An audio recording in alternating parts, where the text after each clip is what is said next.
So, just a second. I'm not able to. Right.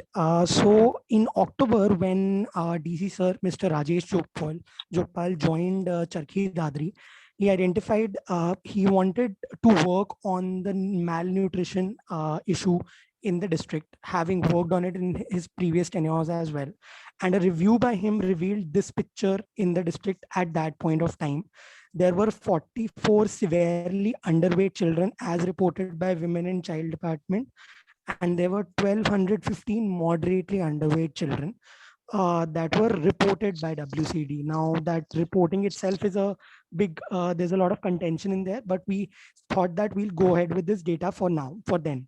And there were another two qualitative issues that were identified, that there was a missing convergence between health and WCD department, which is an essential component of the ICDS scheme of the government, under which support is provided to all the malnourished children. Yes. Both the Yes. departments were not coordinating at all, which is quite a Yes. pervasive issue, to be honest, across the country. Yes. Yes. And then Agree. one thing we also realized was that there was no mission mode focus towards eliminating malnutrition. So all the medical opinion that we got told us that any severely underweight kid can be moved out of that category within a 1 month intervention itself. So having 1200 over almost 1300 children meant that not enough focus was being given to these children. So the first step that was taken was that the health department was immediately ordered to put on the RBSK team in going to the homes of all the severely underweight children. At that point, there were 44. In the coming in the successive 2 months, November and December, 11 more children moved into that category. And they went to their homes for those health checkups, homes or Anganwadis. And in February, we further extended this health checkup to 250 moderately malnourished children, which we felt were moving towards the severe category. Their graph was going down.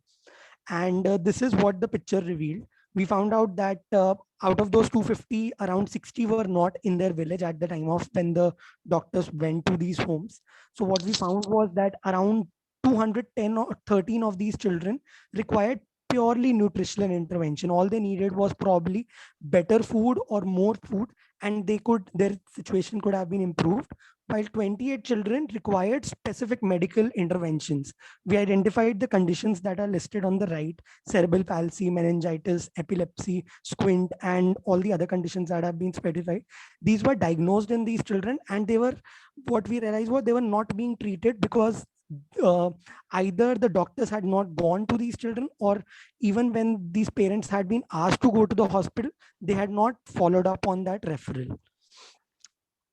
Uh, so this is what we did in terms of both these intervention. In terms of nutritional intervention, although sports feeding was for the last 7-8 months, because of the COVID situation, spot feeding had been stopped at Anganwadis. But for those 44 severely underweight children, we reinitiated this with all the COVID guidelines, because we felt that it was need of the hour. Otherwise, these children faced the risk of death itself, because their graph was continuously moving down. In January, after 1 month into the intervention, on the diet of so what we had done also was, for those 44 severely underweight children, we had asked the Anganwadis to track their diet for a week. So we got that whole diet tracked, and then we shared that diet with the dietitian to advise that which all nutrients are missing in their diets. And they gave us 4 to 5 options of supplements that we could provide. And in those supplements, the most uh, economical for, and probably like the most optimum we found, was muskmelon seeds. So all these children were initially, only the severely underweight children were provided muskmelon seeds that were to be fed to them by the Anganwadi worker for a month. And after we got the diagnosis of the moderately underweight kids as well, those 250, we provided also, we ended up finding in March that there was this another category of seeds called hemp seeds, which had 37% of protein in them. So in the month of March, these 300 children were provided hemp seeds for a month. In terms of children, those who required medical intervention, most of them were covered under RBSK anyway. So the parents did not have to pay anything, but all they needed was support in even in terms of transport of taking those children to the hospital. And Charki Dadri is a relatively rural district. We are lacking in a lot of medical resources like DEIC or even an ICU ventilator or even a pediatrician. There is not a pediatrician in the government hospital in the whole district altogether. So what we had to the doctors were referring these parents to other districts, but they were not going because of their economical issues. So what we did was we brought in Red Cross, we brought in the district child protection office as well into the picture, and we sort of in terms of a convergence, and we provided these transport support, or even where the conditions was not covered under RBSK, through Red Cross funds. There were 2 to 3 children who had issues like microcephaly and certain other issues that were not treatable, and the only step we had was counseling the parents so that the kids they are sensitized on how to nurture their child. And then again, for all these children, follow-up visits are happening by doctors at least once in a month. What we also realized during this time was that was a serious capacity issue in our frontline workers. There's a certain very basic knowledge elements that if an Anganwadi worker has, or if a PHC doctor has, that simple point of knowledge can be the difference between life and death for a small child. And through certain baseline surveys and interactions with certain doctors, we realized that that capacity was seriously missing. So we also focused on the capacity building part. There were sessions of Anganwadi supervisors with pediatricians. We roped in a certain private pediatricians who were willing to contribute to this cause. Then we also we were lucky enough to have Dr. Chaya Prasad and Dr. Arun Prasad from Center of Intellectual Disability in Chandigarh. They came down to Charki Dadri again to support our cause and held a session with our RBSK doctors and Anganwadi supervisors on early identification of disability. Uh, this is the results that we arrived at the end of February. Out of the initial 44 severely underweight children, 35 required nutritional intervention, while 9 had required medical intervention. By the end of February, 5 of them had moved to normal category and 13 had moved to moderately underweight category. 10 more of those 35 kids who have not moved out of the severe category but have shown adequate growth. And at the moment, by February, April, by March, and when I got the data, 3 more of those children had moved out of the severe category. And we are hopeful that by the end, when we get the data at the end of April, we should get even better results. And the moderate results haven't been mentioned over here, but last month, all those 250 children showed an average growth of 300 grams in their weight. We also conducted a qualitative survey with about 100 parents mixed between severe underweight and moderately underweight category. And 96% of them qualitatively said that their child's health had improved. Uh, this is the reasons they gave. 33% of them said that it was because of the seeds. 41% said that it was because of the hot cooked meals that were being provided, while 15% said that it was on their own. Uh, there are certain challenges that we have faced in implementing this intervention. Lack of resources I've already mentioned. Technical capacity I've already mentioned. Adaptive capacity was also an issue. We realized that doctors were somehow not able to convince the parents to avail treatments for free. Parents were still resisting. And there we realized that our government functionaries have not been trained in sensitively talking to, they've not been trained in the soft skills of really establishing those relationships with the public and then bringing them in. So that's a challenge we have identified. Investment of parents again, they because of this issue, and monitoring is something that we feel that we are still working on. We are trying to make it much more robust at the moment. And this is how we are looking to move forward. Uh, we are looking to provide sattu or good has been given as options to us, and another option that has been given to us are protein biscuits, fortified protein biscuits that we can provide this month, because seeds are not a feasible option in summers. Then in terms of capacity building, we are trying to identify courses for supervisors and RBSK doctors, and will be enrolling them in that. We have conducted a baseline. So all the Anganwadi workers have 21 modules of knowledge, where which ideally they should be very well versed with. But we have identified certain gaps through a baseline, and we'll be working on those aspects as well.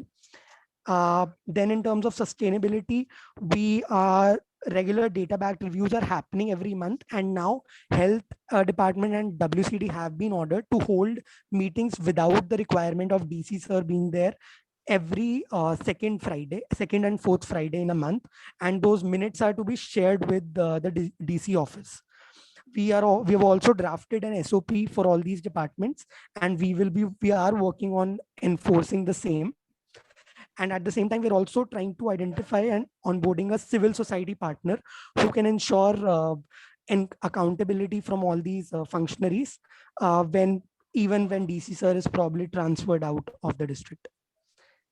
That is that on my part. Good. Please tell me one thing. What steps you are taking to prevent the emergence of malnutrition in the children? Right, sir. So, I mean, in terms of technical aspects, now we are going to be providing a nutritional support to all the moderately and severely underweight children. And at the same time, we feel that something it's to an extent it's a part of negligence on part of the Anganwadi worker if a child moves into an underweight, at least into severe category. Moderate category, there could still be social issues that are governing there, but in terms of severe category, there's a part of negligence. So we're also bringing in a sort of a carrot and stick mob thing as well for Anganwadi workers, where Anganwadi workers who don't have a single malnourished child in their Anganwadi will be appreciated at district level, while at the same time, any Anganwadi worker where the child is moving into the severe category and it is identified that it is not due to any medical reason, then that Anganwadi worker will also be pulled up. These are the two steps. Other than that, again, we are trying to ensure a convergence on part of all departments. Even the panchayat department is something we have in mind, and the schools as well, that if we can bring a convergence across all these departments. I don't have a very concrete step to give to you at the moment, but that is our concern at the moment as well. See, morning we had another presentation similar to this, uh, where they were also trying to develop some nutri kitchens, no, in Right, the sir. homestead of the parents of such children. Right, sir. So, are you thinking on those lines? Yes, sir. What we are looking into two models. Delhi and Chandigarh have had models where a centralized kitchen was set up by an NGO, and they were providing protein-rich meals to the children across the district. We have gotten a menu made through our dietitian. Now we are just, and we also have identified the source of funds that we'll be using. All we are looking for is someone to take that up.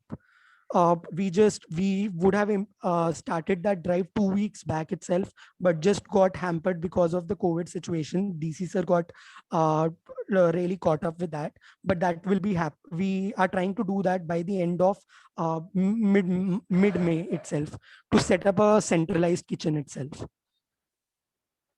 Okay.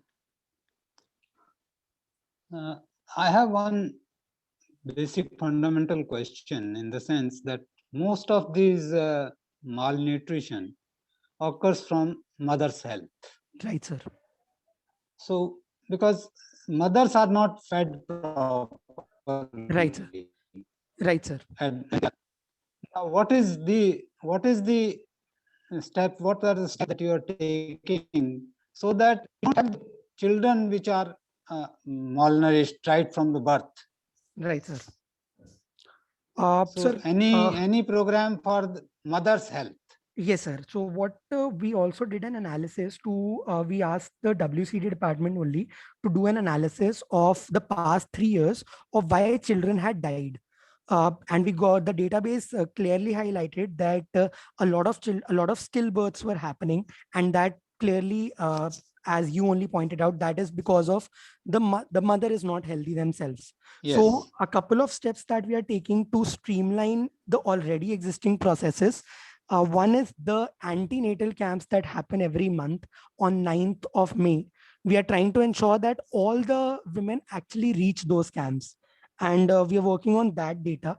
And secondly, we have a review. The health department is presently were asked, given that death data, and asked to hold an inquiry altogether on why those deaths occurred, those stillbirths occurred, and that is what we are working on at the moment. Again, these are the streamlining processes, but in terms of sustainability, we are still looking into what can be done. Okay. Good. Good.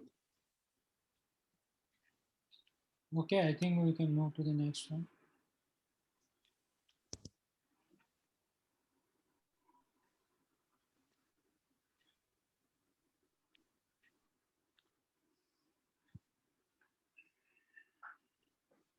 So do you have some other presenter or Just 1 minute, sir. just make a You can get up with Parvani. So we'll have next presentation from District Administration, Diban Valley, for the project Integrated Jan Suvidha Kendra. For that, I'd Okay. like to call Miss Minga Sherpa, Deputy Commissioner. Okay. Welcome. Welcome.